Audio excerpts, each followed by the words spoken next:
Bismillahirrahmanirrahim. Assalamualaikum warahmatullahi wabarakatuh. Alhamdulillahirabbil alamin. Allahumma shalli wa sallim ala nabiyyina Muhammad. Gimana kabarnya Anda soleh-soleh di rumah? Semoga sehat selalu ya bersama keluarga di rumah insya Allah. Baiklah soleh-solehah, sebelum kita melanjutkan pembelajaran kali ini, kita berdoa dulu membaca basmalah dan doa sebelum belajar.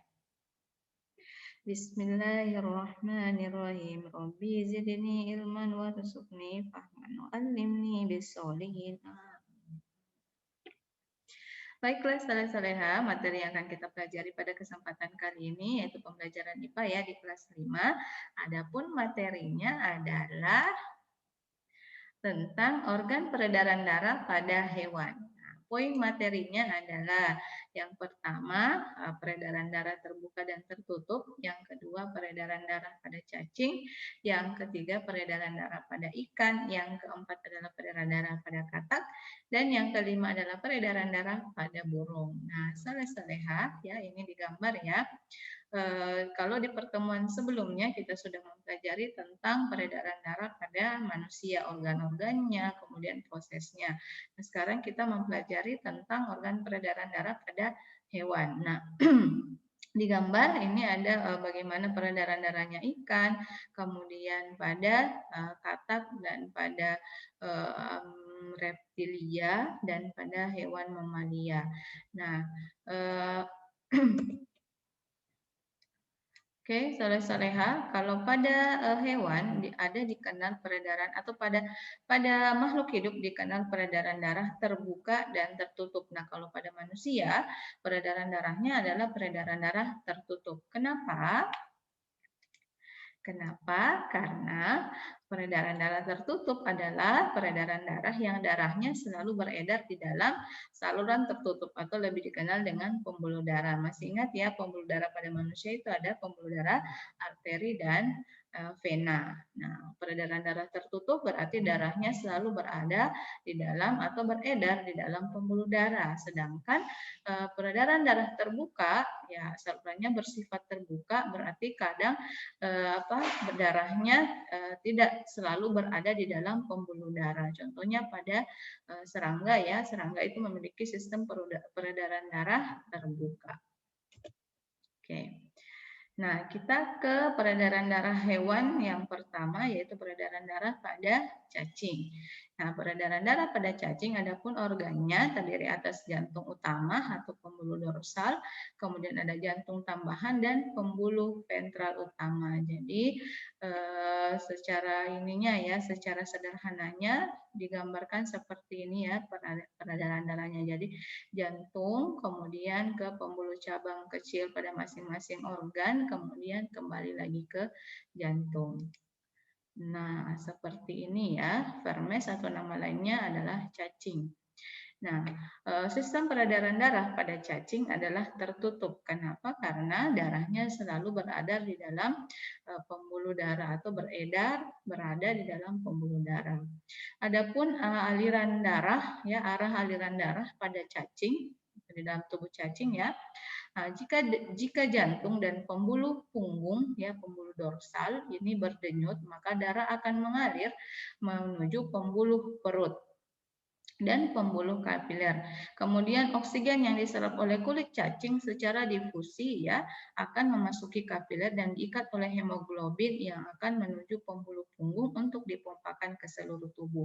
Jadi kita tahu bahwa cacing bisa menyerap oksigen melalui permukaan tubuhnya atau melalui kulitnya. Jadi oksigen tersebut yang sudah diserap akan masuk ke kapilernya. Nah, dari kapiler akan ke pembuluh dorsal atau pembuluh punggung.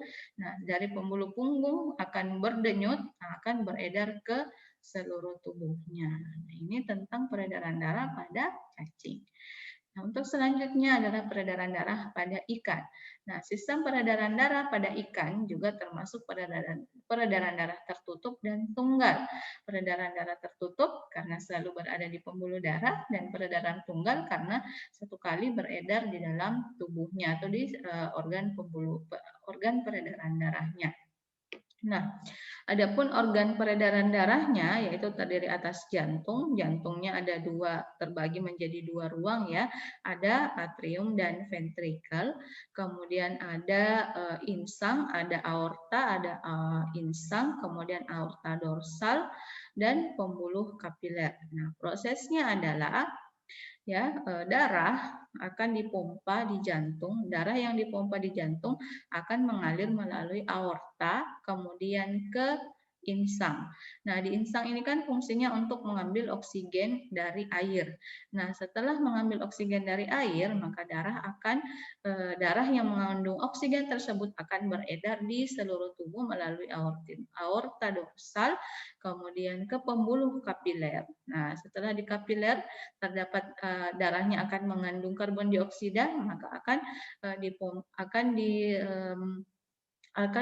darahnya akan dialirkan ke jantung, dari jantung akan kembali lagi ke insang. Nah, darah yang mengandung karbon dioksida tadi akan dilepaskan ya, akan bertukar di bagian insangnya ya.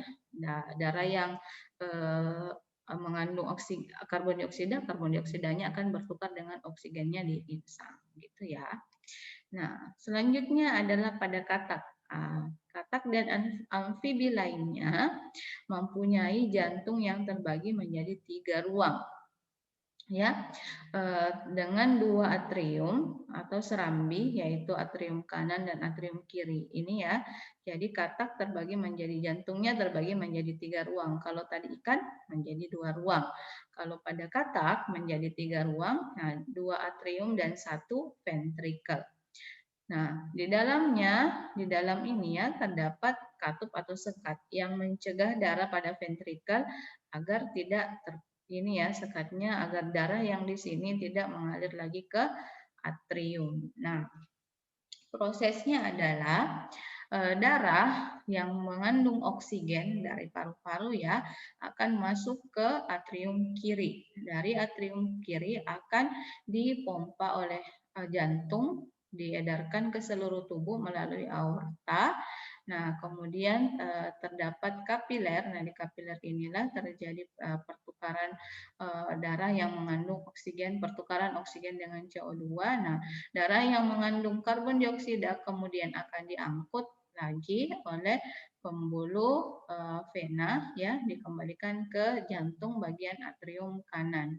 Dari atrium kanan akan dibawa ke paru-paru. Nah, di sini di paru-paru akan terjadi pertukaran udara yang mengandung oksigen dengan karbon dioksida. Oke. Baik, yang selanjutnya adalah sistem peredaran darah pada burung. Nah, sistem sirkulasi atau peredaran darah pada burung adalah peredaran darah tertutup dan peredaran darah ganda. Tertutup karena berada selalu di dalam pembuluh darah, dan peredaran darah ganda ya karena ada 2, peredaran darah besar dan peredaran darah kecil. Yang kecil berarti dari jantung ya, jantung, paru-paru kembali ke jantung. Kalau peredaran darah besar berarti jantung, seluruh tubuh kembali ke jantung. Ya. Nah, proses peredaran darahnya kurang lebih sama dengan manusia ya. Jadi darah yang mengandung oksigen akan mengalir ke jantung ya, dari paru-paru ke jantung ya, melalui masuk ke atrium kiri kemudian masuk ke ventrikel kiri. Dari ventrikel kiri ini akan dipompa ke seluruh tubuh, diedarkan ke seluruh tubuh. Nah, setelah dipergunakan oksigennya akan berganti menjadi karbon dioksida.